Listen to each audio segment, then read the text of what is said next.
नमस्कार दोस्तों, आर के स्टडी 94 यूट्यूब चैनल पर आप सभी का एक बार फिर से स्वागत है।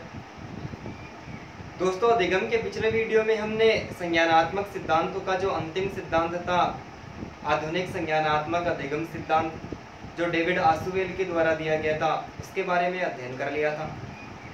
आज हम अध्ययन करने वाले हैं निर्मितवादी विचारधारा। ठीक है, अधिगम के जो सिद्धांत थे उनका जब हमने वर्गीकरण किया था तो अधिगम के सिद्धांतों को हमने 3 भागों में बांटा था। एक था व्यवहारवादी सिद्धांत, दूसरा था संज्ञानवादी सिद्धांत और तीसरा था निर्मितवादी सिद्धांत।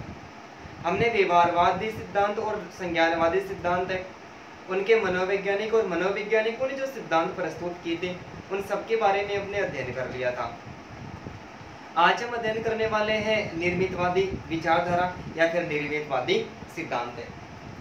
सबसे पहले हम बात करते हैं निर्मितवादी सिद्धांत के समर्थन करने वाले जो समर्थक मनोवैज्ञानिक हैं उनके बारे में, क्योंकि यहाँ से भी प्रश्न पूछे जा चुके हैं। तो निर्मितवादी विचारधारा का समर्थन करने वाले जो मनोवैज्ञानिक है उसमें विलियम वुंट के अलावा विलियम वुंट का जो शिष्य है टिचनर, और टिचनर के अलावा जेरोम ब्रूनर। कौन? जेरोम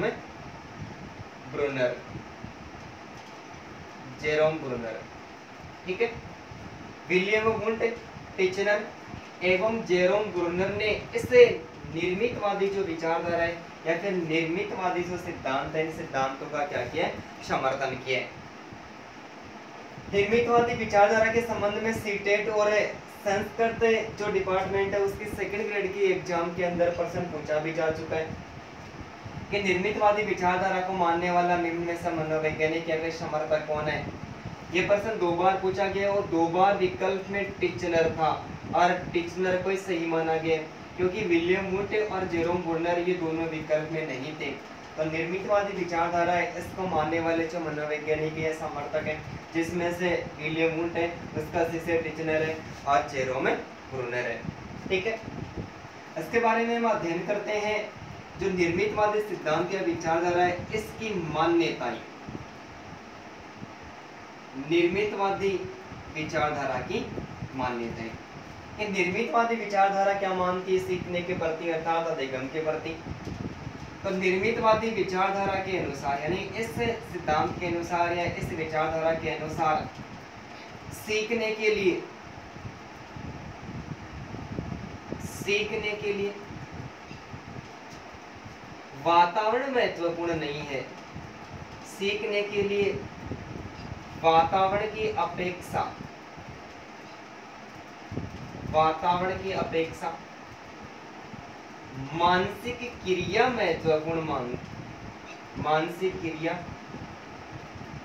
महत्वपूर्ण है। ठीक है, अधिगम के जो सिद्धांत थे उनका वर्गीकरण किया था। उस समय हमने 3 भागों में इनको विभाजित किया कि एक था व्यवहारवादी सिद्धांत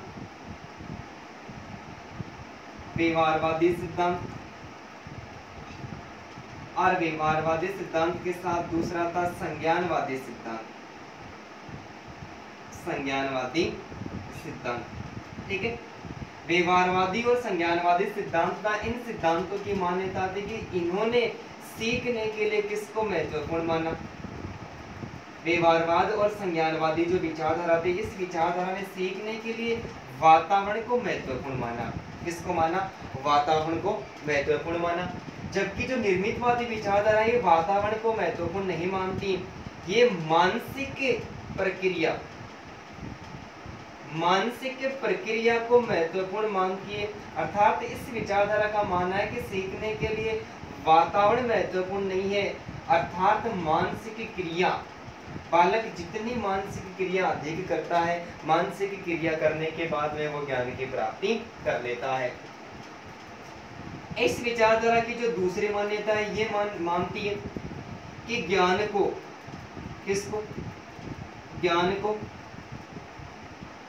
संरचना के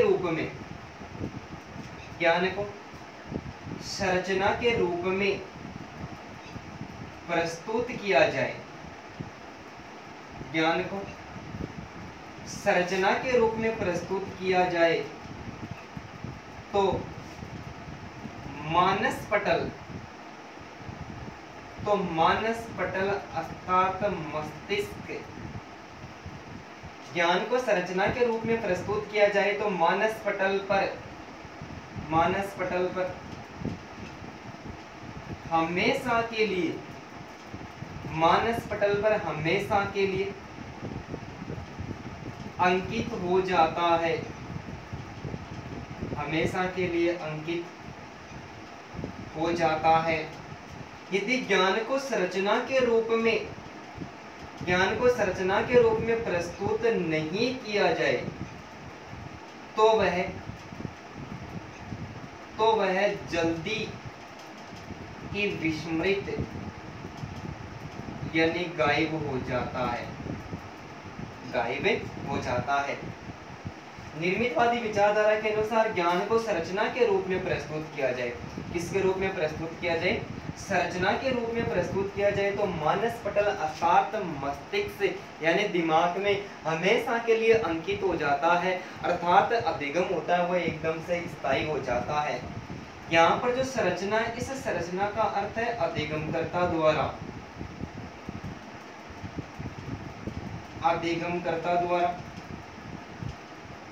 स्वयं के ज्ञान की संरचना से, स्वयं के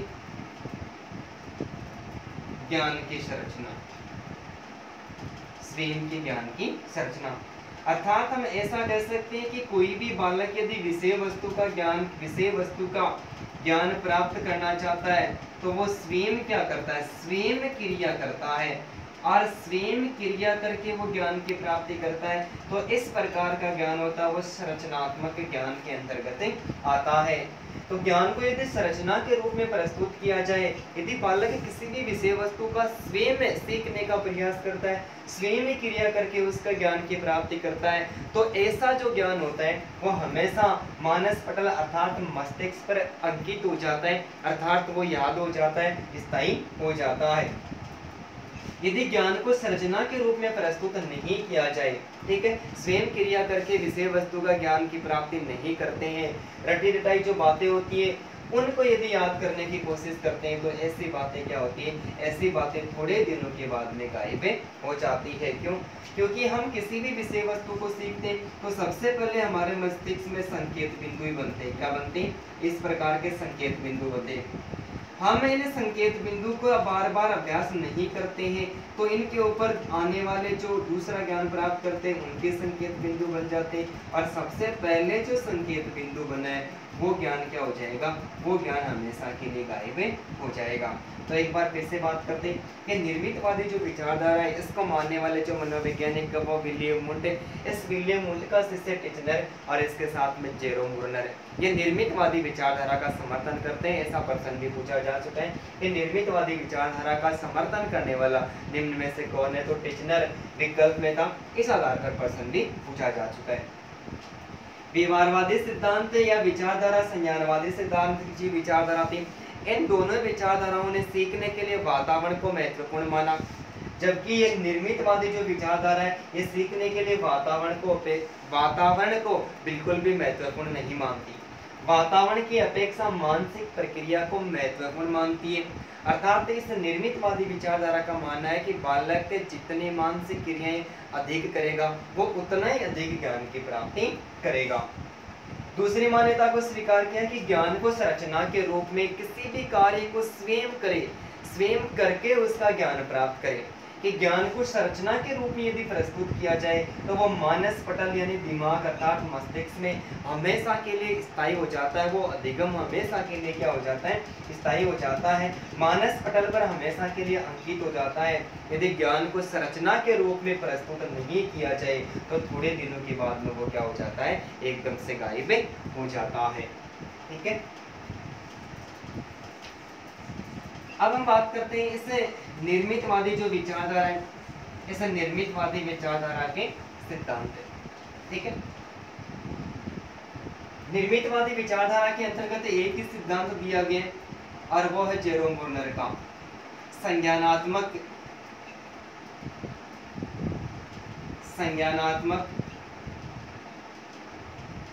अधिगम का सिद्धांत।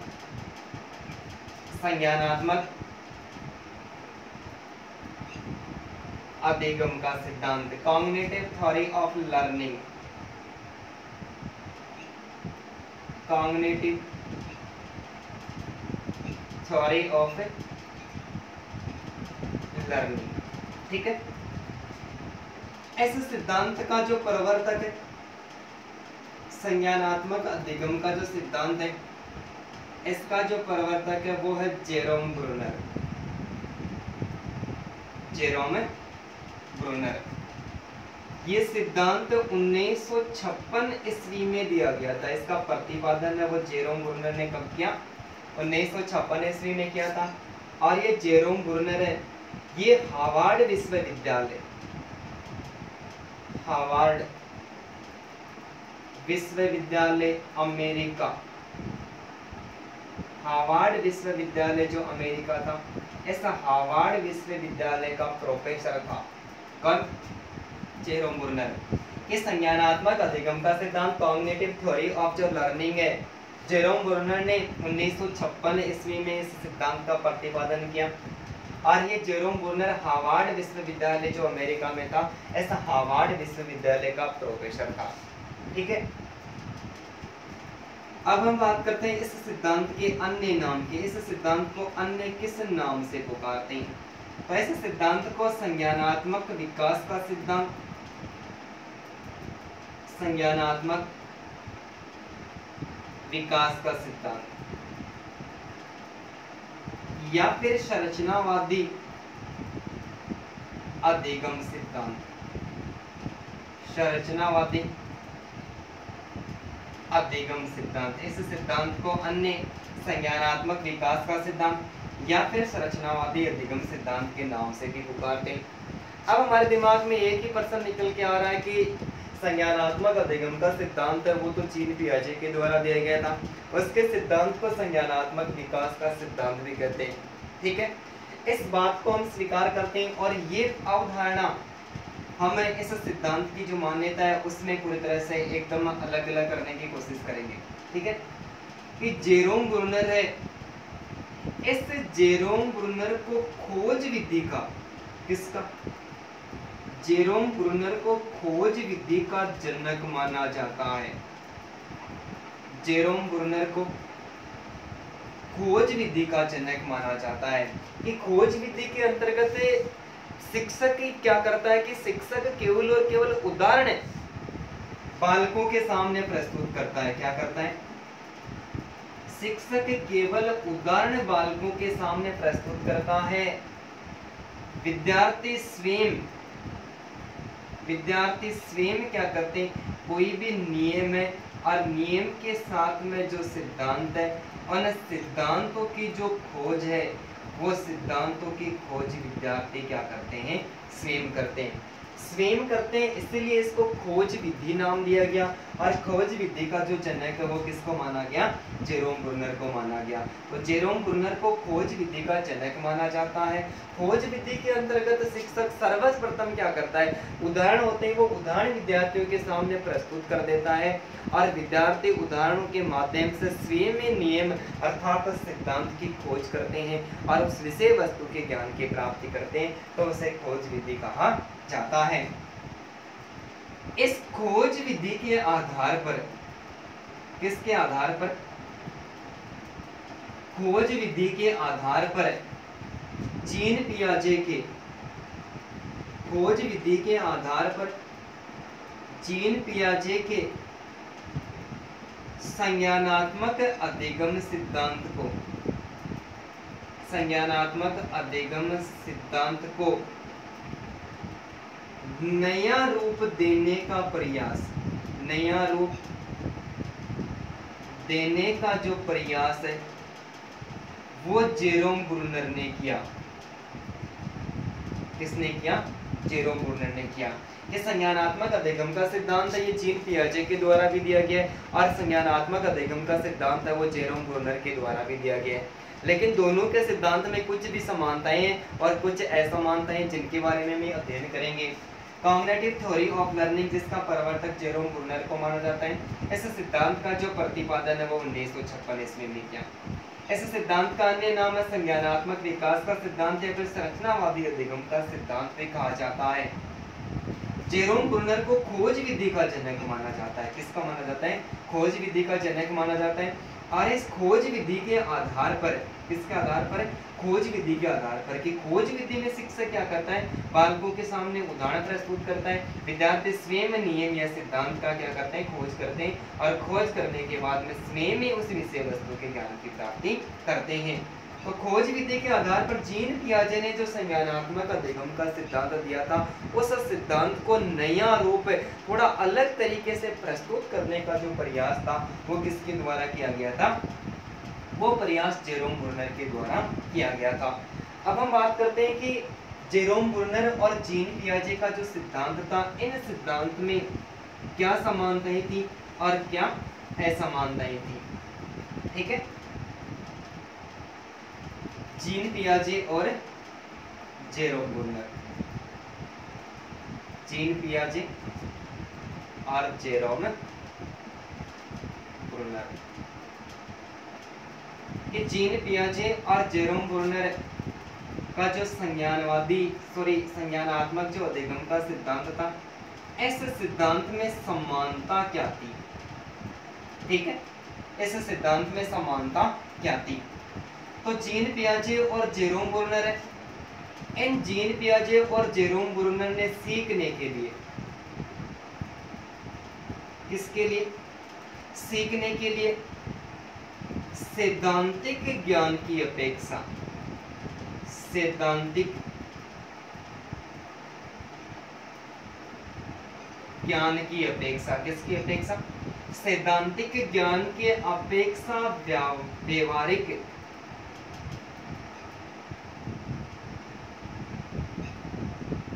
व्यवहारिक जो ज्ञान था, इस व्यवहारिक ज्ञान को महत्वपूर्ण माना। क्या माना? कि सैद्धांतिक ज्ञान है, नियमों सिद्धांतों के अनुसार जो बालक ज्ञान की प्राप्ति करता है, वो ज्ञान सीखने में अधिक समय लगता है। अर्थात बालक के वातावरण के साथ में अंतःक्रिया करता हुआ जब बालक की आयु बढ़ती है, और बढ़ती हुई आयु के साथ में बालक अन्य व्यक्तियों के संपर्क में आता है। क्या करता है?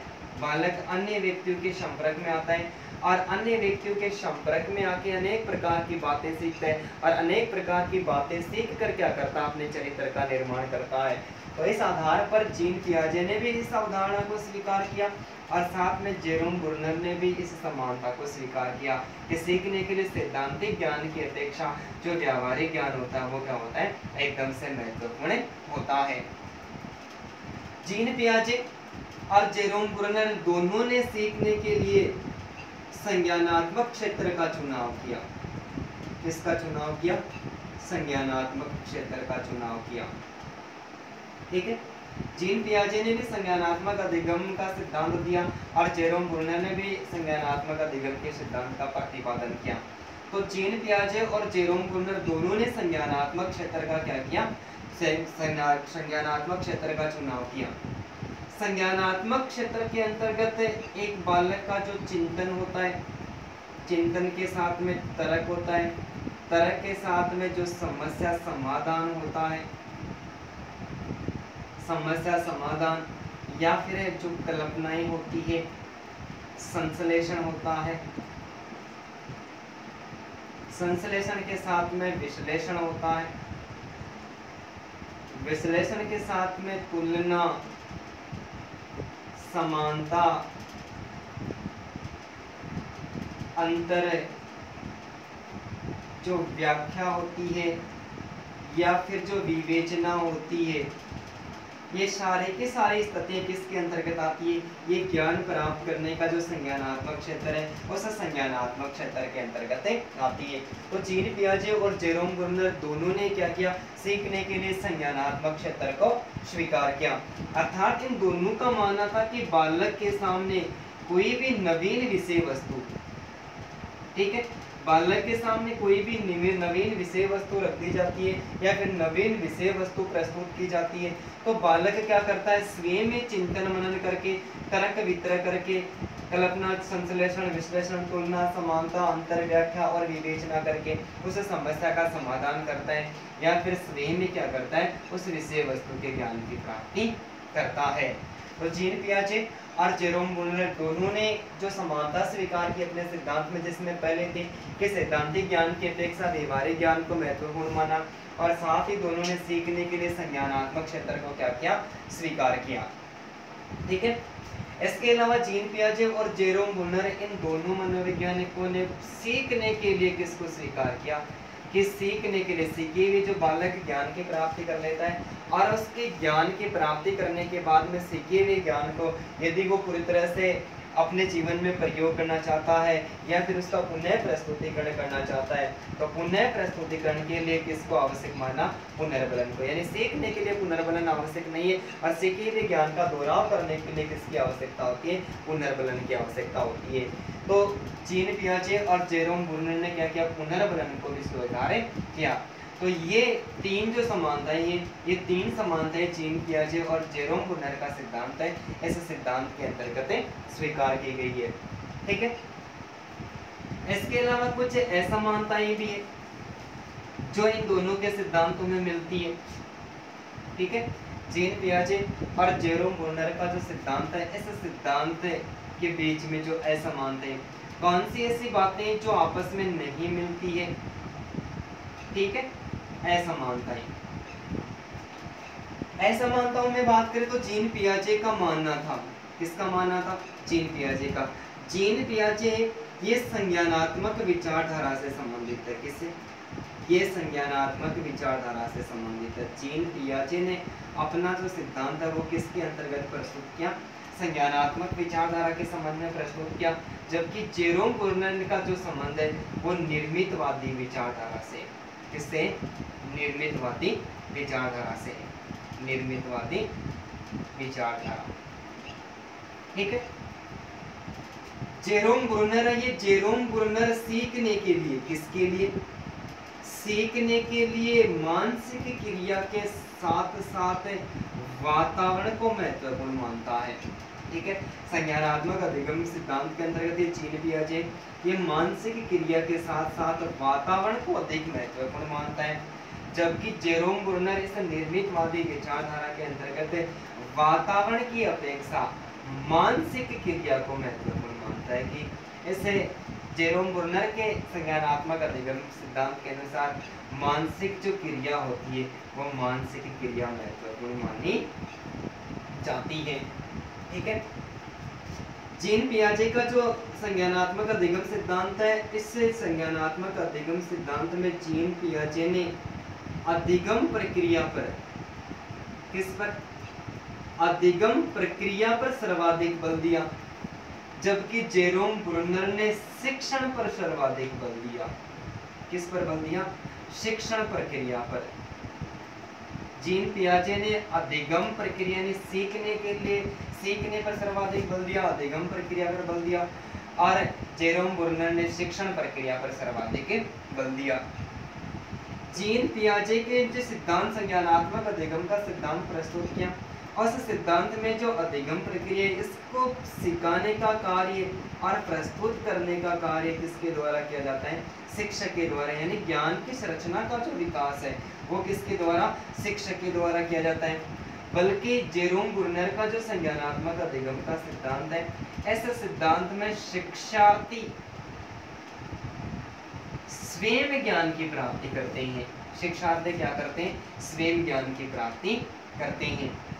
जीन पियाजे के सिद्धांत के अनुसार यदि हम बातें करें तो सीखना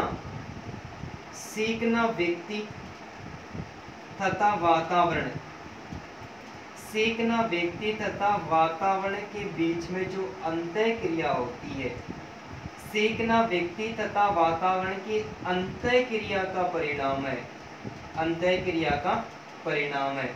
कि बालक अर्थात व्यक्ति वातावरण के साथ में अंतः क्रिया करता है और अंतः क्रिया करने के बाद में क्या करता है, वो वातावरण से अनेक प्रकार की बातें सीखता है और अपने ज्ञान का अर्थात संज्ञान का विकास कर लेता है। जेरोम ब्रुनर ने व्यक्ति और वातावरण दोनों को महत्वपूर्ण नहीं माना, वातावरण को महत्वपूर्ण नहीं माना, सॉरी, जेरोम ब्रुनर ने वातावरण को महत्वपूर्ण नहीं माना। जेरोम ब्रुनर का मानना है कि बालक सर्वाधिक जो सीखता है वो शिक्षा, संस्कृति एवं सभ्यता, शिक्षा, संस्कृति एवं सभ्यता के माध्यम से क्या करता है, वो ज्ञान का विकास करता है। जिस प्रकार की संस्कृति में रहता है, जिस प्रकार की सभ्यता में बालक पनपता है और जिस प्रकार की वो शिक्षा प्राप्त करता है, इस शिक्षा, संस्कृति और सभ्यता के माध्यम से क्या करता है, वो अपने ज्ञान के संरचना का विकास करता है अर्थात ज्ञान की प्राप्ति करता है। कि जीन पियाजे ने स्वीकार किया कि व्यक्ति वातावरण के साथ में अंतः क्रिया करता है अर्थात सीखना व्यक्ति तथा वातावरण की अंतः क्रिया का परिणाम माना जाता है, जबकि जेरोम ब्रुनर मानता है कि सीखना शिक्षा, संस्कृति और सभ्यता का परिणाम है अर्थात बालक शिक्षा प्राप्त करने के बाद में अर्थात संस्कृति के अंतर्गत और सभ्यता का विकास होने के बाद में क्या करता है, वो अपने ज्ञान की रचना करता है या फिर ज्ञान का विकास करता है। ऐसे संस्कृति के संबंध में जेरोम ब्रुनर का एक कथन भी माना जाता है। संस्कृति के संबंध में जेरोम ब्रुनर का कथन कि जेरोम ब्रुनर ने 1960 ईस्वी में एक पुस्तक का प्रकाशन करवाया। कब? 1960 ईस्वी में एक पुस्तक का प्रकाशन करवाया और उस पुस्तक का जो नाम है वो नाम है the field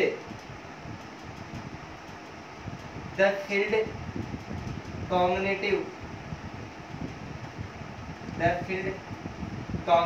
development, the field cognitive development है।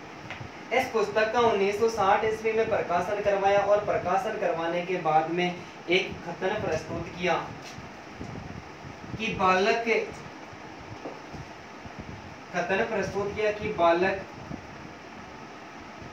बंदर की तरह नग्न नहीं है, बालक बंदर की तरह नग्न नहीं है, बालक संस्कृति युक्त होता है, बालक संस्कृति युक्त होता है। कि जेरोम ब्रुनर ने 1960 ईस्वी में एक पुस्तक का प्रकाशन करवाया जिसका नाम था द फील्ड कॉग्निटिव डेवलपमेंट। इस पुस्तक का प्रकाशन करवाया और प्रकाशन करवाने के बाद में एक कथन प्रस्तुत किया कि बालक बंदर की तरह नग्न नहीं है अर्थात बालक संस्कृति युक्त होता है, कि बालक अपने संस्कृति से लगभग बातें सीखता है और सीख कर अपने ज्ञान का विकास कर लेता है। तो इस आधार पर जेरोम ब्रुनर और जीन पियाजे का जो संज्ञानात्मक अधिगम सिद्धांत है, इस सिद्धांत में ऐसा मान्यताएं मानी जाती है कि जीन पियाजे का ध्यान से सुनिए और एक बार नहीं समझ में आता है तो आप वीडियो को एक से अधिक बार से देख सकते हैं। कि जीन पियाजे का मानना है कि जीन पियाजे का जो संबंध है वो संज्ञानात्मक विचारधारा से, जबकि जेरोम ब्रुनर का संबंध किसे इस निर्मितवादी विचारधारा से माना जाता है। जीन पियाजे ने सीखने के लिए वातावरण को महत्वपूर्ण माना, जबकि जेरोम ब्रुनर ने सीखने के लिए किसको महत्वपूर्ण माना था, मानसिक क्रिया को महत्वपूर्ण माना था, मानसिक क्रिया को महत्वपूर्ण माना था। जीन पियाजे ने अधिगम प्रक्रिया को महत्वपूर्ण माना है, जबकि जेरोम ब्रुनर ने किसको महत्वपूर्ण माना है, शिक्षण प्रक्रिया को महत्वपूर्ण माना है। किसको माना है, सीखने के लिए शिक्षण प्रक्रिया महत्वपूर्ण माना है। जीन पियाजे का संज्ञानात्मक अधिगम सिद्धांत के अंतर्गत ज्ञान का विकास करने वाला यानी ज्ञान की संरचना को प्रस्तुत करने वाला किसको स्वीकार किया, शिक्षक को, बल्कि जेरोम ब्रुनर के सिद्धांत के अंतर्गत शिक्षार्थी स्वयं क्या करते हैं, शिक्षार्थी स्वयं ज्ञान की संरचना का विकास करते हैं। जीन पियाजे का मानना है कि सीखना व्यक्ति तथा वातावरण की अंतःक्रिया का परिणाम है, कि व्यक्ति वातावरण के साथ में अंतःक्रिया करता है, अंतःक्रिया करके ज्ञान की प्राप्ति करता है। जबकि जेरोम ब्रुनर का मानना था कि बालक शिक्षा के साथ में संस्कृति और संस्कृति के साथ में सभ्यता का, शिक्षा, संस्कृति और सभ्यता का विकास होने के बाद में अपने संज्ञानात्मक ज्ञान का क्या करता है, विकास करता है। जेरोम बुर्नर ने 1960 ईस्वी में एक पुस्तक का प्रकाशन करवाया जिसका नाम था द फील्ड कॉग्निटिव डेवलपमेंट। इस पुस्तक का प्रकाशन करवाया और प्रकाशन करवाने के साथ इस पुस्तक में एक कथन प्रस्तुत किया कि बालक बंदर की तरह नग्न नहीं होता है, बल्कि बालक कैसा होता है, संस्कृति युक्त होता है, कि संस्कृति के माध्यम से जैसी संस्कृति होती है उसी संस्कृति को बालक क्या करता है, ग्रहण करता है और ग्रहण करने के बाद में ज्ञान की प्राप्ति करता है। एक बार आप इसका स्क्रीनशॉट ले लें, ठीक है। अब हम बात करते हैं संज्ञानात्मक अधिगम सिद्धांत है जेरोम बुर्नर का। ऐसा संज्ञानात्मक अधिगम सिद्धांत की मान्यता है कि जेरोम बुर्नर ने अपने सिद्धांत में किन मान्यताओं को स्वीकार किया है। संज्ञानात्मक अधिगम सिद्धांत की मान्यता है, संज्ञानात्मक अधिगम सिद्धांत की जो पहली मान्यता है, ऐसा सिद्धांत के अनुसार अर्थात जेरोम बुर्नर ने वातावरण की अपेक्षा वातावरण की अपेक्षा या बाह्य लक्ष्य एवं उच्च अंक, वातावरण बाह्य लक्ष्य एवं उच्च अंक की अपेक्षा विषय वस्तु में उच्च अंक की अपेक्षा विषय वस्तु में रुचि को सर्वश्रेष्ठ माना है। विषय वस्तु में रुचि को क्या मानना है, सर्वश्रेष्ठ मानना है, ठीक है। विषय वस्तु में रुचि को जेरोम बुर्नर ने संज्ञानात्मक अधिगम सिद्धांत की पहली मान्यता को स्वीकार किया कि सीखने के लिए वातावरण बाह्य लक्ष्य या फिर उच्च अंक की अपेक्षा विषय वस्तु में रुचि को सर्वश्रेष्ठ माना है। कि बालक में विषय वस्तु की जिस विषय वस्तु में जितनी अधिक रुचि होगी बालक उतना ही अधिक ज्ञान की प्राप्ति करेगा। ज्ञान प्राप्त करने के लिए वातावरण लक्ष्य या उच्च अंक यानी बाह्य किसी भी प्रकार की कोई अभिप्रेरणा होती है उसकी कोई आवश्यकता नहीं होती। यदि विषय वस्तु में बालक की स्वयं की रुचि होगी तो बालक अधिक से अधिक ज्ञान की प्राप्ति करेगा, ठीक है। जेरोम बुर्नर ने अपने सिद्धांत की दूसरी मान्यता को स्वीकार किया कि जेरोम बुर्नर की दो पुस्तकें, पहली जो पुस्तक है वो है the process of education, the process of education, और दूसरी पुस्तक है the relevance of education, the relevance of education. The process of education, the relevance of education, इन दोनों पुस्तकों का प्रकाशन करवाया और प्रकाशन करवाने के साथ में स्वीकार किया कि अध्यापक का दायित्व है अर्थात शिक्षक का दायित्व है। किसका? शिक्षक का दायित्व है कि अधिगम के उद्देश्यों से, किनसे? अधिगम के उद्देश्यों से, अधिगम के जितने प्रकार के उद्देश्य होते हैं अर्थात सीखने के उद्देश्य, अधिगम के उद्देश्यों से विद्यार्थियों को परिचित करवाएं। अधिगम के उद्देश्यों से विद्यार्थियों को परिचित करवाएं, ठीक है। सीखने के जितने प्रकार के उद्देश्य हैं उन उद्देश्यों का प्रस्तुतिकरण किनके सामने करें? विद्यार्थियों के सामने करें। विद्यार्थियों को अधिगम के उद्देश्यों के बारे में अधिक से अधिक बताएं। यदि अधिगम उद्देश्यों के बारे में विद्यार्थियों को बताया जाएगा तो विद्यार्थी उस विषय वस्तु से क्या होंगे? अभिप्रेरित होंगे, और अभिप्रेरित होंगे तो सीखने के लिए विद्यार्थियों में क्या उत्पन्न होगी? रुचि उत्पन्न होगी, और रुचि उत्पन्न होने के कारण बालक क्या करेंगे? स्वयं ही ज्ञान की प्राप्ति कर लेंगे। जेरोम बुर्नर ने अपनी पुस्तक the process of education, the relevance of education, इन दो पुस्तकों का प्रकाशन करवाया और प्रकाशन करवाने के बाद में स्वीकार किया कि एक अध्यापक का दायित्व है। किसका दायित्व है? एक अध्यापक का दायित्व है कि अध्यापक को अधिगम के अर्थात सीखने के जितने भी उद्देश्य होते हैं उन सारे उद्देश्यों को विद्यार्थियों को परिचित करवाना चाहिए या फिर उद्देश्यों को विद्यार्थियों के सामने प्रस्तुत करने चाहिए। यदि सीखने के उद्देश्य विद्यार्थियों के सामने प्रस्तुत किया जाएगा तो विद्यार्थी क्या होंगे? उन उद्देश्यों से अभिप्रेरित होकर अर्थात अभिप्रेरणा प्रदान करेंगे, और अभिप्रेरित होने के बाद में वो रुचि के साथ में कार्य करेंगे, और रुचि के साथ में कार्य करके वह स्वयं ज्ञान की प्राप्ति कर लेंगे, ठीक है। इसके साथ जेरोम बुर्नर ने अपने सिद्धांत के अंतर्गत तीसरे जो मान्यता को स्वीकार किया कि जेरोम ब्रुनर ने सीखने के लिए आगमनात्मक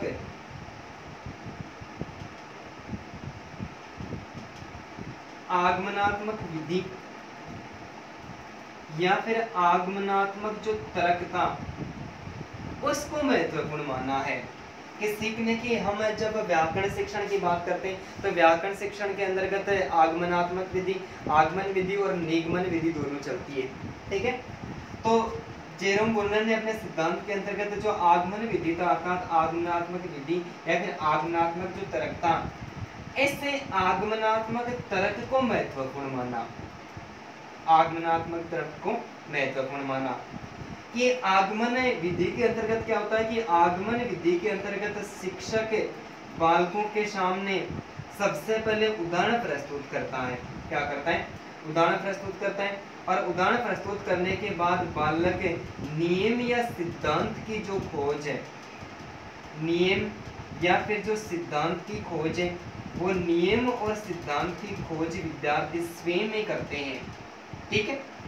तो जेरोम ब्रुनर ने अपने सिद्धांत के अंतर्गत आगमनात्मक तर्क अर्थात आगमन विधि को महत्वपूर्ण माना अर्थात स्वीकार किया। आगमन विधि के अंतर्गत शिक्षक क्या करता है? सबसे पहले उदाहरण प्रस्तुत करता है। उदाहरण प्रस्तुत करने के बाद में विद्यार्थी स्वयं क्या करते हैं? उस विषय वस्तु के जो नियम है और सिद्धांत के स्वयं खोज करते हैं और स्वयं खोज करने के बाद में उसके ज्ञान की प्राप्ति करते हैं। एक बार फिर से बात करते हैं कि जेरोम ब्रुनर ने संज्ञानात्मक अधिगम सिद्धांत की जो मान्यता है उसमें पहली मान्यता को स्वीकार किया कि सीखने के लिए वातावरण, बाह्य लक्ष्य और उच्च अंक की कोई आवश्यकता नहीं है।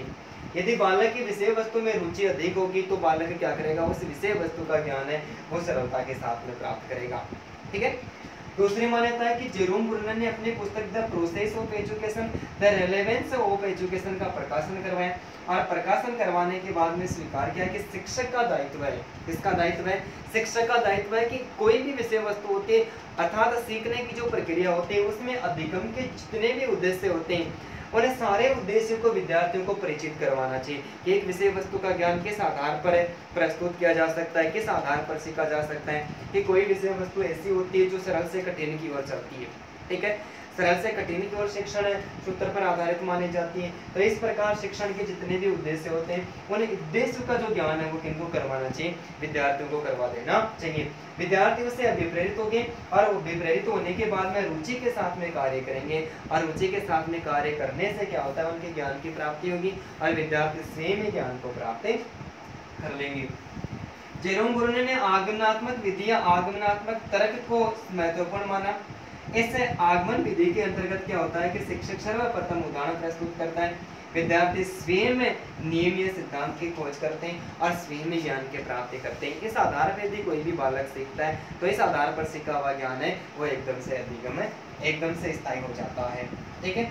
तो इस आधार पर जेरोम ब्रुनर ने अपने सिद्धांत की 3 मान्यताओं को स्वीकार किया, ठीक है।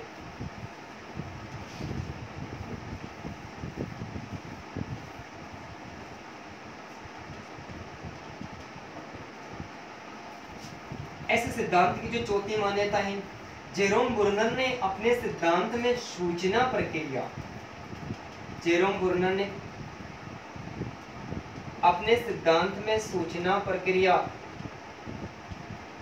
इंफॉर्मेशन प्रोसेस,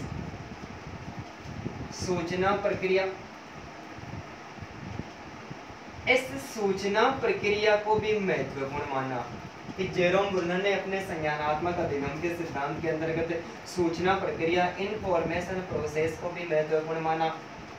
अर्थात जेरोम ब्रुनर का मानना है कि विद्यार्थी को विषय वस्तु के बारे में, किसके बारे में? विद्यार्थियों को विषय वस्तु के बारे में सबसे पहले किसी प्रकार की सूचनाएं प्राप्त होती है और सूचना प्राप्त होने के बाद में बालक स्वयं क्या करता है? उस विषय वस्तु का ज्ञान प्राप्त करने के लिए उस विषय वस्तु के प्रति अनुक्रिया करता है अर्थात प्रतिक्रिया करता है। तो जेरोम ब्रुनर ने अपने सिद्धांत के अंतर्गत सूचना प्रक्रिया को महत्वपूर्ण माना। अर्थात बालक को जब सर्वप्रथम सूचना प्राप्त होती है, किसी भी विषय वस्तु के बारे में सूचना प्राप्त होती है, तो सूचना प्राप्त होने के बाद बालक के मस्तिष्क में संपर्क का निर्माण होता है। किसका निर्माण होता है? संपर्क का निर्माण होता है। संपर्ते के बारे में हमने पहले अध्ययन भी कर लिया था। और इसके अलावा हम जब विलियम जेम्स का सेल्फ कंसेप्ट आत्म संपर्ते की अवधारणा का अध्ययन करेंगे, वहां पर एक बार फिर से पढ़ते हैं। संपर्ते का शाब्दिक अर्थ होता है जानना, समझना, जानना, समझना और पहचानना, जानना, समझना और पहचानना। कि जेरोम बुर्नर ने अपने सिद्धांत के अंतर्गत सूचना प्रक्रिया इंफॉर्मेशन प्रोसेस को महत्वपूर्ण माना, अर्थात विषय वस्तु के बारे में सबसे पहले बालक को सूचना प्राप्त होती है। सूचना प्राप्त होने के बाद में बालक अनुक्रिया करता है और अनुक्रिया करने से बालक के मस्तिष्क में अर्थात मानसिक क्रिया करने के बाद बालक के मस्तिष्क में संपर्ते का निर्माण होता है। अर्थात बालक इस विषय वस्तु को जानने की कोशिश करता है, समझने की कोशिश करता है और पहचानने की कोशिश करता है। संपर्ते निर्माण, ये संपर्ते निर्माण में 3 तत्वों का योगदान रहता है। कि जेरोम बुर्नर का मानना है कि संपर्ते निर्माण के लिए सीखने के जो 3 तत्व होते हैं, ये 3 तत्व महत्वपूर्ण माने जाते हैं। कि किसी भी विषय वस्तु के प्रति संपर्ते का निर्माण कब होगा? सबसे पहले संपर्ते निर्माण के लिए विद्यार्थियों के सामने 3 तत्वों में पहला है उदाहरण, दूसरा है गुण और तीसरा है वर्गीकरण। ठीक है, सीखने की प्रक्रिया के अर्थात संपर्ते निर्माण के 3 तत्वों को स्वीकार किया है।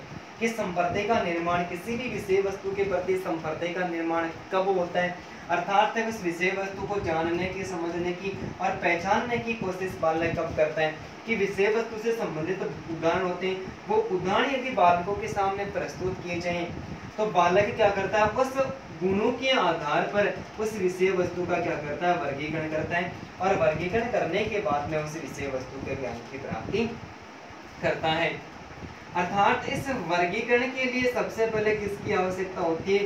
किसी भी विषय वस्तु के प्रत्यक्षीकरण की आवश्यकता होती है। क्या होती है? वर्गीकरण के लिए किसी भी विषय वस्तु की प्रत्यक्षीकरण की आवश्यकता होती है और प्रत्यक्षीकरण करने के बाद में उसके गुणों की विद्यार्थी आपस में तुलना करता है, उन गुणों का आपस में क्या करता है? विश्लेषण करता है और विश्लेषण करने के बाद में नियम अर्थात जो सिद्धांत होती है, उस नियम और सिद्धांत की जो स्थापना होती है, इस स्थापना बालक खुद ही करता है। बात थोड़ी सी लंबी होगी, एक बार फिर से बात करते हैं।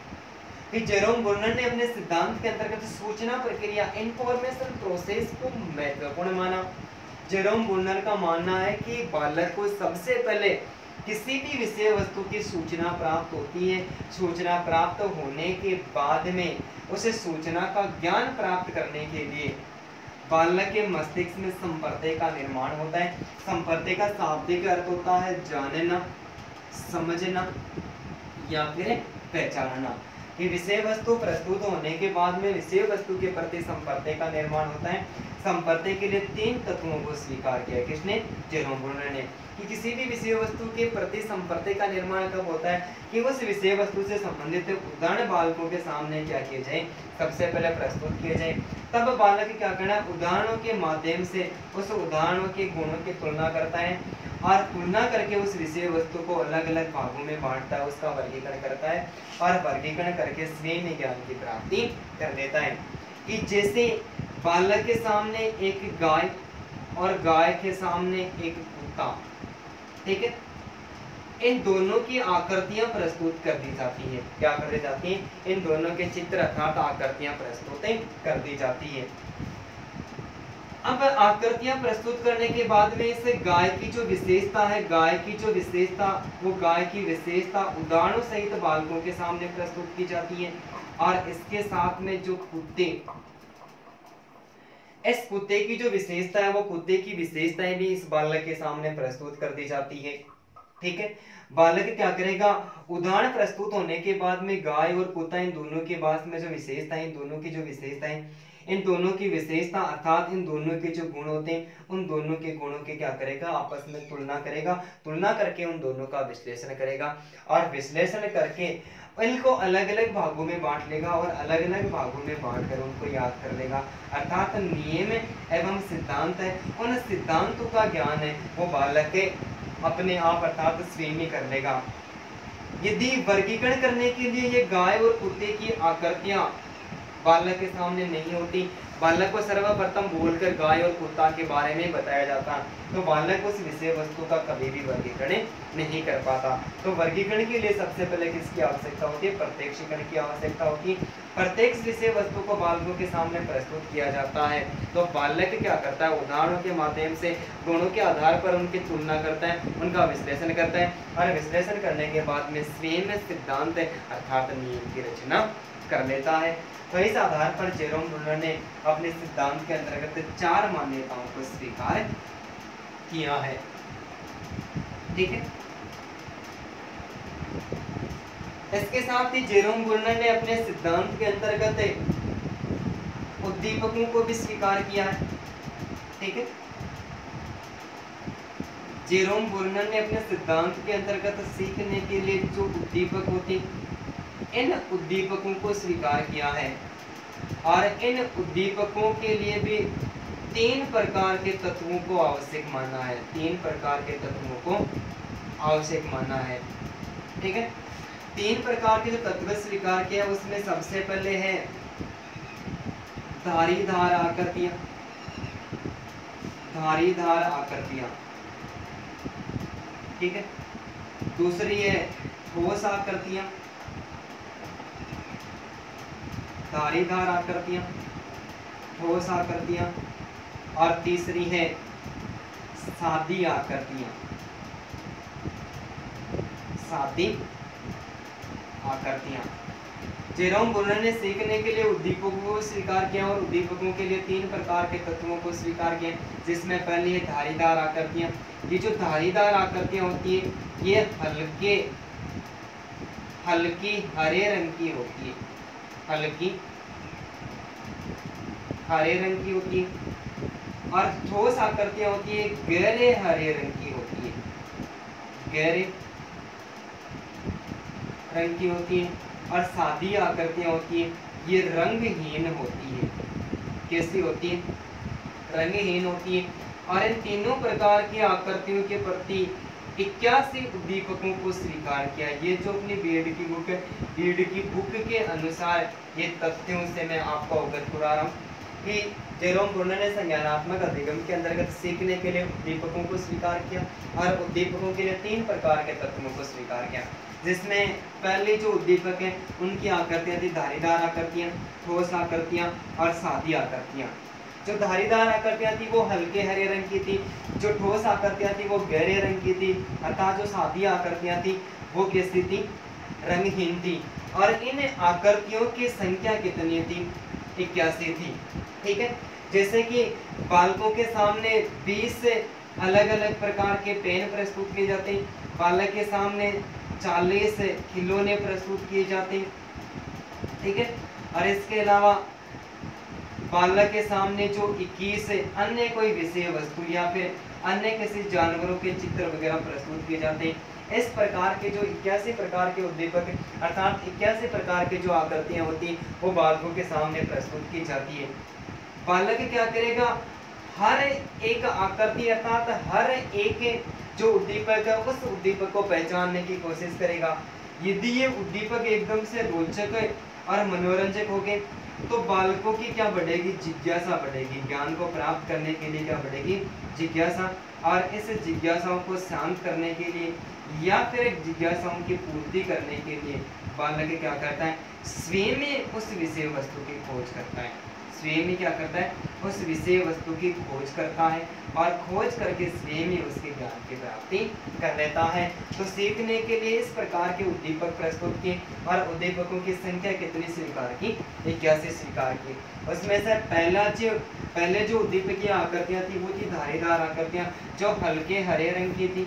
ठोस आकृतियां थी वो गहरे रंग की थी, और सादी आकृतियां थी वो कैसी थी? एकदम से रंगहीन थी। और इनकी संख्या कितनी थी? 81 थी। इन 81 उद्दीपकों के माध्यम से भी जेरोम ब्रूनर ने क्या किया? अपने सिद्धांत के अंतर्गत ज्ञान की प्राप्ति करवाई कि इन उद्दीपकों के प्रति बालक की जब जिज्ञासाएं उत्पन्न होगी, उन जिज्ञासाओं को शांत करने के लिए अर्थात जिज्ञासाओं की पूर्ति करने के लिए बालक स्वयं उस विषय वस्तु की क्या करेगा? खोज करेगा, और खोज करने के बाद में उसके ज्ञान की प्राप्ति कर लेगा। ठीक है, अब हम बात करते हैं संज्ञानात्मक अधिगम के सिद्धांत की अवस्थाएं।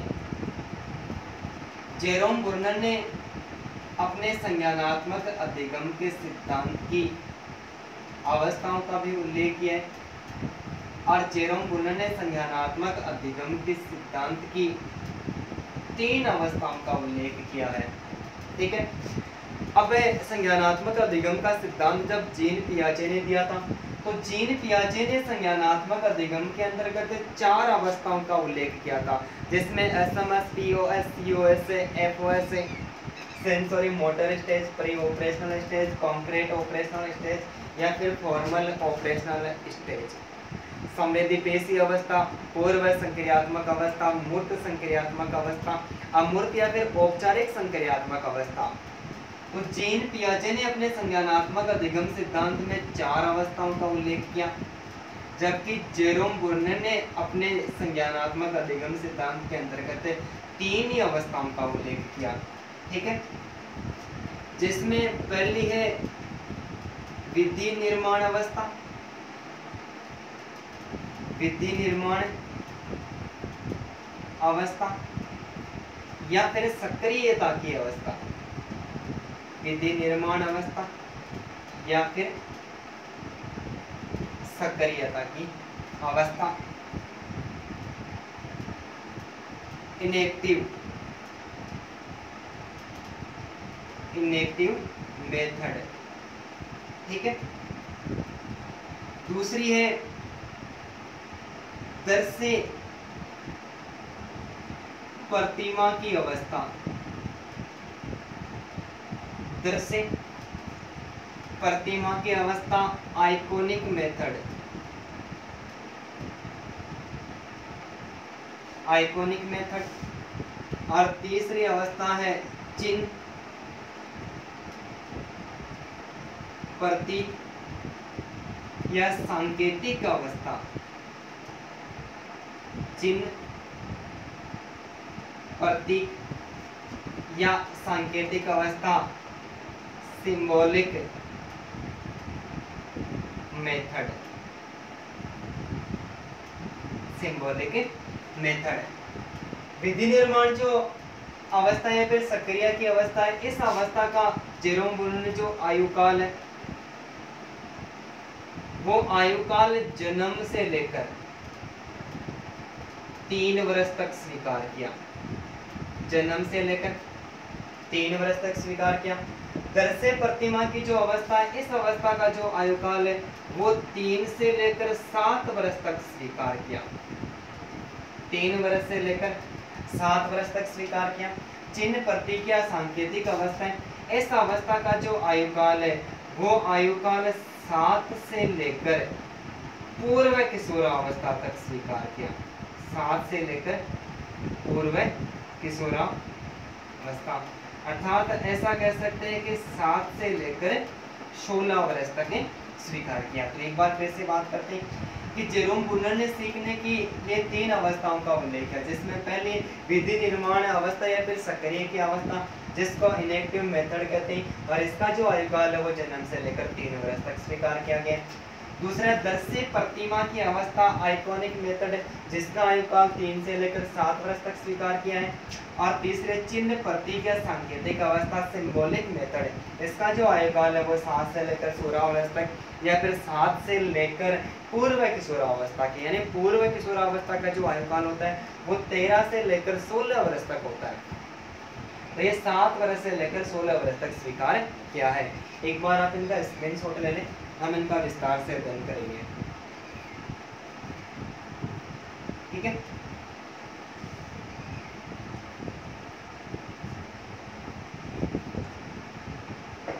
जेरोम बुर्नर के सीखने की जो अवस्थाएं थी वो थी 3। पहली है इनएक्टिव मेथड, इनएक्टिव मेथड। ठीक है, ऐसे इनएक्टिव मेथड अर्थात विधि निर्माण जो अधिगम की अवस्था है, इस अधिगम का जो आयुकाल है वो जन्म से लेकर 3 वर्ष तक, जन्म से लेकर कितना है 3 वर्ष तक। इस विधि निर्माण आधारित जो अधिगम की अवस्था है, इस अधिगम की अवस्था के अंतर्गत जेरोम बुर्नर का मानना है कि इस अवस्था में बालक में सोचने समझने की योग्यता, सोचने समझने की जो योग्यता होती है, उस सोचने समझने की जो योग्यता का विकास नहीं होता है, सोचने समझने की योग्यता का विकास नहीं होता है। जब बालक विषय वस्तु के बारे में सोच विचार नहीं कर सकता, अब नहीं कर सकता तो वो ज्ञान की प्राप्ति कैसे करता है?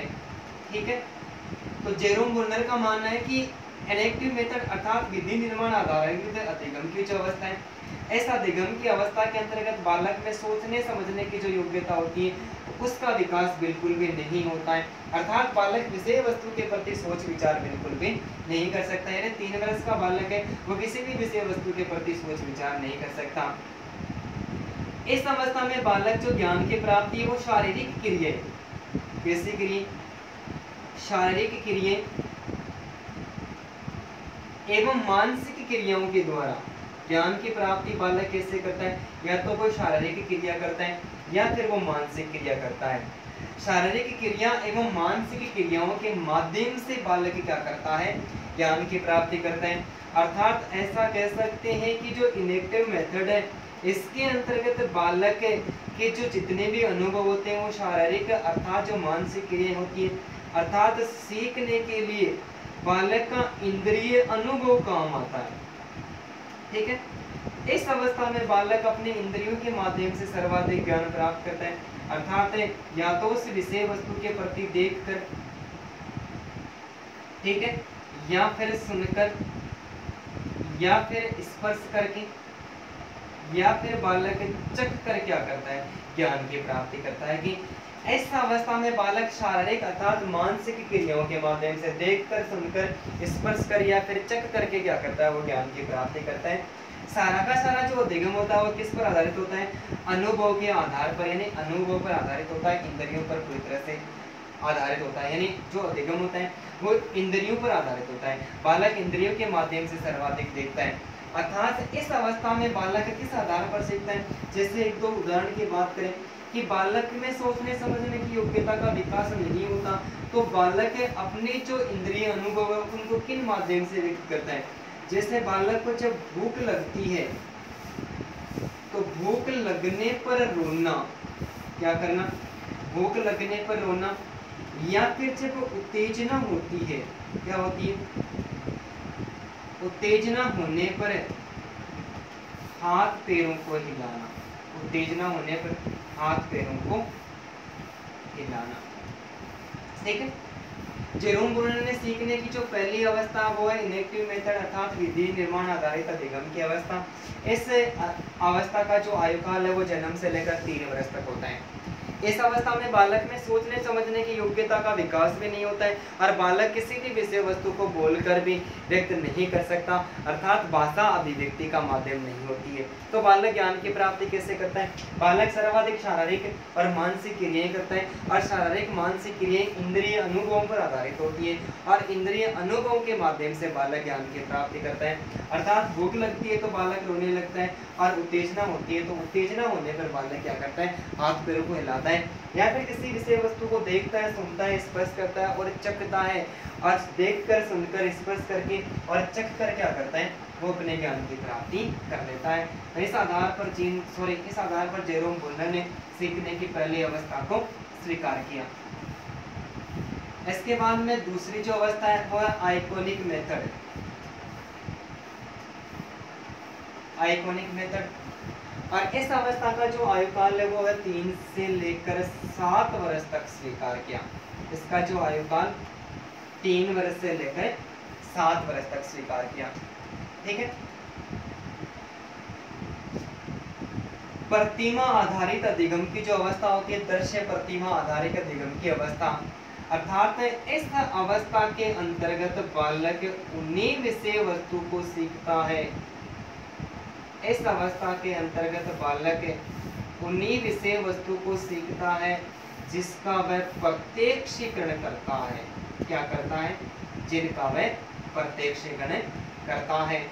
अर्थात बालक के सामने कोई विषय वस्तु को रखा जाएगा, प्रत्येक किसी विषय वस्तु होती है उस बालक के सामने, तो प्रत्येक विषय वस्तु के ज्ञान की प्राप्ति कर लेता है, क्योंकि इस अवस्था में बालक की जो मूर्त बुद्धि होती है, कौन सी बुद्धि होती है, बालक की जो मूर्त बुद्धि होती है, उस मूर्त बुद्धि का विकास हो जाता है। बालक की जो मूर्त बुद्धि होती है, मूर्त का अर्थ होता है प्रत्यक्ष, यानी बालक किसी भी विषय वस्तु को प्रत्यक्ष देखता है, अर्थात मूर्त रूप में देखता है, ठीक है, प्रत्यक्ष या मूर्त रूप में देखता है, तो उस विषय वस्तु का वो ज्ञान की प्राप्ति वो आसानी के साथ में कर लेता है। जैसे कि कक्ष में अध्यापक या बालक को 15 अगस्त पर निबंध लिखवाता है और 15 अगस्त पर निबंध लिखवा के 26 जनवरी पर, ठीक है, स्वतंत्रता दिवस यानी 15 अगस्त हो गया स्वतंत्रता दिवस। स्वतंत्रता दिवस पर निबंध लिखवाता है और स्वतंत्रता दिवस पर निबंध लिखवाकर जो गणतंत्र दिवस है उस पर निबंध बालक आसानी के साथ में लिख लेता है कि स्वतंत्रता दिवस पर निबंध लिखवाने के बाद में गणतंत्रता दिवस पर बालक के निबंध आसानी के साथ में लिख लेता है, क्योंकि एक विषय वस्तु को बालक के सामने प्रस्तुत किया, बालक ने उसका प्रत्यक्षीकरण किया और प्रत्यक्षीकरण करने के बाद में इसको आधार मानकर बालक ने क्या किया, गणतंत्रता दिवस पर निबंध आसानी के साथ में लिख दिया। या फिर बालक को यदि गाय की जो विशेषताएं होती है वो बता दी जाती है और गाय की विशेषता बताने के बाद में उस बालक को यदि भैंस की विशेषताओं के बारे में लिखने को कहा जाता है, तो इसका अनुकरण करते हुए, इसका प्रत्यक्षीकरण करते हुए बालक क्या करता है, इस विषय वस्तु का भी ज्ञान प्राप्त कर लेता है। तो आइकॉनिक मेथड अर्थात दर्शन में दर्श से प्रतिमा जो अवस्था है, इस अवस्था के अंतर्गत बालक उन्हीं विषय वस्तु को सीखता है जिनको वो प्रत्यक्ष देखता है, क्योंकि इस अवस्था में बालक की मूर्त बुद्धि का क्या हो जाता है, विकास हो जाता है और प्रत्यक्ष और मूर्त जो विषय वस्तु होती है, घटनाएं होती है, जो क्रियाएं होती है, उनको करता है और करने के बाद में वो ज्ञान की प्राप्ति कर लेता है।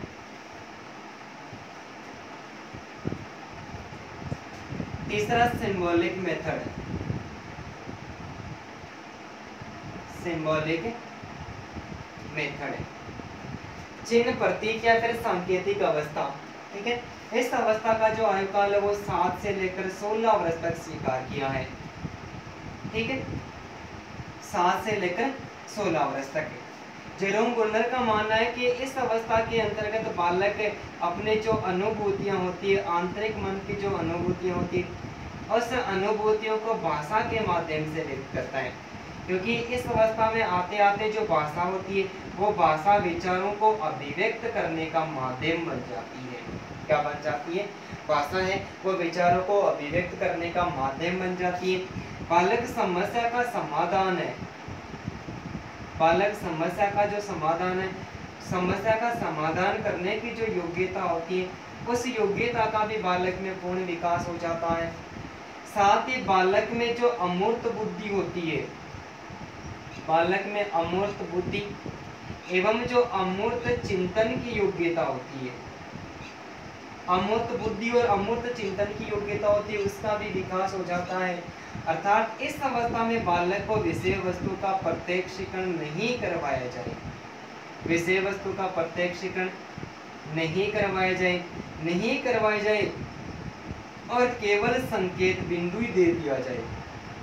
क्या दिया जाए? संकेत बिंदु दे दिया जाता है। तो बालक क्या करता है, कल्पना करके, चिंतन करके एवं तर्क वितरक करके, क्या करके, तर्क वितरक करके उस समस्या का समाधान क्या कर लेता है, आसानी के साथ में कर लेता है, क्योंकि बालक की अमूर्त बुद्धि और समस्या समाधान की शक्ति अर्थात अमूर्त चिंतन की जो योग्यता होती है उसका पूरी तरह से विकास हो गया। तो सिंबॉलिक जो मेथड है इसका आयुकाल है वो 7 से लेकर 16 वर्ष तक स्वीकार किए। इस अवस्था में बालक अपनी अनुभूतियों के अर्थात आंतरिक मन के विचार होते हैं, आंतरिक मन के विचारों को भाषा के माध्यम से व्यक्त करता है, क्योंकि भाषा विचारों को अभिव्यक्त करने का माध्यम बन जाती है। किसी भी विषय वस्तु के प्रति समस्या समाधान की योग्यता का बालक में पूर्ण विकास हो जाता है। बालक में अमूर्त बुद्धि एवं अमूर्त चिंतन का भी विकास हो जाता है। अर्थात इस अवस्था में बालक के सामने कोई विषय वस्तु प्रस्तुति नहीं की जाए, जैसे विद्यार्थी को कक्षा कक्ष में एक अध्यापक है, जैसे स्वच्छ भारत अभियान है या फिर आतंकवाद है, इस पर निबंध वगैरह लिखवा दिया जाता है, लिखवा देता है या फिर समझा देता है।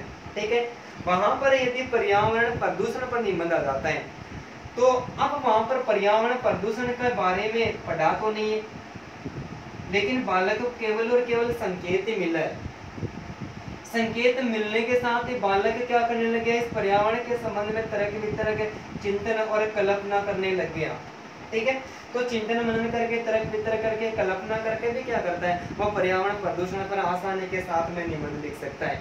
ठीक है, तो इस अवस्था में बालक को प्रत्यक्षीकरण करवाने की कोई आवश्यकता नहीं है, केवल इस आधार पर संकेत बिंदु ही दे दिए जाते हैं। तो बालक कल्पना करके चिंतन मनन करके तरक वितरक करके क्या कर लेता है, उस समस्या का बालक आसानी के साथ में समाधान कर लेता है। अब हम अध्ययन करते हैं इस सिद्धांत का शैक्षिक महत्व है, यानी शिक्षा के क्षेत्र में इस सिद्धांत का क्या महत्व है। शैक्षिक महत्व, शैक्षिक महत्व है। ठीक है, इस सिद्धांत को मानने वाले जितने भी शिक्षक है, इस सिद्धांत को मानने वाले जो शिक्षक है, इस सिद्धांत को मानने वाले शिक्षक वर्गीकरण को एवं वर्गीकरण के साथ में आगमन जो विधि होती है या फिर आगमनात्मक जो तर्क होता है, इस आगमनात्मक तर्क को महत्वपूर्ण मानते हैं। ठीक है, बालक स्वयं जब ज्ञान की प्राप्ति करता है अर्थात संप्रदाय का निर्माण करता है, तो संप्रदाय के लिए वर्गीकरण पूरी तरह से आवश्यक माना जाता है। अर्थात बालक को क्या करना चाहिए, बालक हर किसी विषय वस्तु को छोटे छोटे भागों में विभाजित करता है, या फिर आगमनात्मक तर्क यानी बालक के सामने उदाहरण सबसे पहले प्रस्तुत कर दिया जाता है। बालक इन उदाहरणों के आधार पर नियम की खोज स्वयं करता है और नियम की खोज करके उस विषय वस्तु के ज्ञान की प्राप्ति कर लेता है। ठीक है, ये इस शिक्षण का पहला महत्व है। इस सिद्धांत का दूसरा शैक्षिक महत्व है कि एक शिक्षक का दायित्व है। ठीक है, शिक्षक का दायित्व है कि शिक्षक सीखने के लिए, शिक्षक सीखने के लिए वातावरण तैयार करे जिससे बालक अभिप्रेरित होंगे और अभिप्रेरित होकर वो रुचि के साथ में कार्य करेंगे, और जब रुचि के साथ में कार्य करेंगे तो इस प्रकार का किया गया अभिगम वो क्या हो जाएगा, एकदम से स्थायी हो जाएगा। तो इस सिद्धांत को मानने वाले जितने भी शिक्षक हैं वो सीखने के लिए वातावरण तैयार करें जिससे बालक अभिप्रेत होंगे, और अभिप्रेत होने के बाद में वो रुचि के साथ में कार्य करेंगे, और रुचि के साथ में कार्य करने से वो स्वयं ज्ञान की प्राप्ति कर लेंगे। इस सिद्धांत के अनुसार जो पाठ्यक्रम का निर्माण है, किसका निर्माण है, पाठ्यक्रम का जो निर्माण है, ये पाठ्यक्रम का निर्माण बालकों की अवस्थाओं के आधार पर होना चाहिए। बालकों की अवस्थाओं के आधार पर होना चाहिए। कि जेरोम ब्रूनर ने सीखने की 3 अवस्थाओं का उल्लेख किया, जिसमें इलेक्टिव, आइकॉनिक और सिंबॉलिक, अलग अलग प्रकार पर उसका अलग अलग आधार पर उसका वर्गीकरण किया, आयुकाल भी अलग अलग स्वीकार किया। तो जेरोम ब्रूनर का मानना है कि जो पाठ्यक्रम का निर्माण है वो पाठ्यक्रम का निर्माण बालकों के जिस आधार पर अवस्थाएं चलती उन अवस्थाओं के आधार पर किया जाना चाहिए। ऐसे सिद्धांत की एक और मान्यता है कि इस सिद्धांत को मानने वाले जितने भी शिक्षक हैं उन्हें सारे शिक्षक है शिक्षण विधियों का प्रयोग है। इनका प्रयोग, शिक्षण विधियों का जो प्रयोग है वो शिक्षण विधियों का प्रयोग है बालकों की आवश्यकताओं के अनुसार, बालकों की आवश्यकता के अनुसार करने में विश्वास करते हैं। ठीक है, ऐसे सिद्धांत को मानने वाले जितने भी शिक्षक हैं वो सारे के सारे शिक्षक शिक्षण विधियों का जो प्रयोग है उन्हें शिक्षण विधियों का जो प्रयोग है वो बालकों की आवश्यकता के अनुसार करने में पूरी तरह से विश्वास करते हैं कि बालक को किस शिक्षण विधि के द्वारा ज्ञान प्राप्त करवाया जा सकता है। तो शिक्षण विधियों का प्रयोग है वो बालकों की आवश्यकता के अनुसार करने में पूरा विश्वास करते हैं। एक बार फिर से बात करते हैं, इस सिद्धांत को मानने वाले जितने भी शिक्षक हैं वो वर्गीकरण और आगमनात्मक जो तर्क होते हैं उसको महत्वपूर्ण मानते हैं। अर्थात इस सिद्धांत को मानने वाले शिक्षक है वो सीखने के लिए वातावरण शिक्षकों का मानना है कि वो इस सिद्धांत के अनुसार जेरोम ब्रूनर का मानना है कि शिक्षक सीखने के लिए अच्छा वातावरण क्या करें, अच्छा वातावरण का विकास करें, विकसित करें, जिससे बालक अभिप्रेरित होंगे और अभिप्रेरित होने के बाद में वो रुचि के साथ में अधिगम करेंगे। तो इस प्रकार से वो स्वयं ज्ञान की प्राप्ति करेंगे तो अधिगम क्या हो जाएगा, एकदम से स्थायी हो जाएगा। जेरोम ब्रूनर के अनुसार जो पाठ्यक्रम का निर्माण है वो बालकों की अवस्थाओं के अनुसार होना चाहिए कि बालक की जिस प्रकार से आयु बढ़ती रहती है बालक उसी आधार पर मानसिक क्रिया करता है और ज्ञान की प्राप्ति करता है। तो पाठ्यक्रम का जो निर्माण है वो भी बालकों की अवस्थाओं के अनुसार करना चाहिए। ऐसे सिद्धांत के अनुसार शिक्षक, इस सिद्धांत को मानने वाले जो शिक्षक है वो शिक्षण विधियों का जो प्रयोग है वो किस आधार पर कर सकते हैं कि बालकों की किस प्रकार से आवश्यकता होती है कि बालकों को किस शिक्षण विधि के माध्यम से शिक्षित किया जा सकता है। तो बालकों की जो आवश्यकता के अनुसार शिक्षण विधियों का जो प्रयोग करने में पूरा विश्वास करते हैं। धन्यवाद दोस्तों अभी तक आपने हमारे इस चैनल को सब्सक्राइब नहीं किया है तो आप सब्सक्राइब करें, बेल आइकन बटन को दबाएं, साथ में लाइक करें और ज़्यादा से ज़्यादा शेयर करें। और फिर भी किसी भी प्रकार की कोई त्रुटि या गलती वगैरह रह जाती है तो आप ज़रूर कमेंट करें। धन्यवाद दोस्तों।